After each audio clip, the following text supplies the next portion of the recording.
నిన్నగాక మొన్న ప్రభుత్వం దిగిపోయింది మమతా బెనర్జీ. 80 మంది ఎమ్మెల్యేలు ఆమె తరపున గెలిచారు, 87 మంది ఏమో. నిన్న జరిగినటువంటి ప్రభుత్వ వ్యతిరేక ఉద్యమం అప్పుడే ప్రారంభించింది. కానీ 50 మంది టీఎంసీ ఎమ్మెల్యేలు ఆ ఉద్యమానికి అటెండ్ కాల, 50 మంది. అదే సందర్భంలో ఇంకో పక్కన ఈ తాజాగా జరుగుతున్న ఉప ఎన్నికలో అభ్యర్థి మమతతో కూడా చెప్పకుండా తను పోటీ నుంచి వైదొలుగుతున్నట్టు ప్రకటించడం. అదే సందర్భంలో సొంత పార్టీ అధికార ప్రతినిధి అభిషేక్ బెనర్జీని తిట్టిపోయడం. ఓవరాల్గా చూస్తే ఇంత వేగంగా ఇప్పుడు జగన్ ఇక్కడ ఓడిపోయాడు, 11 వచ్చినాయి. ఆ ఎమ్మెల్యేలు స్టిల్ నవ్వు జగన్ వెంటే ఉన్నారు, ఓడిపోయినటువంటి వాళ్ళు కూడా జగన్ వెంటే ఉన్నారు. ఓ 4-5 వెళ్ళారు అంతే. ఇంత భారీ ఎత్తున లేదు. స్టాలిన్ ఓడిపోయాడు, అతనికి ఇంత భారీ ఎత్తున ఏం ప్రాబ్లం రాలేదు.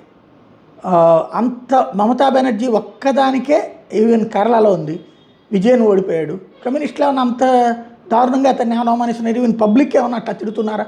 ఇప్పుడు మమతని చోరు చోరు చోరు చోరు అని పబ్లిక్ కేకలేస్తున్నారు, బీజేపీ వాళ్ళు కాదు.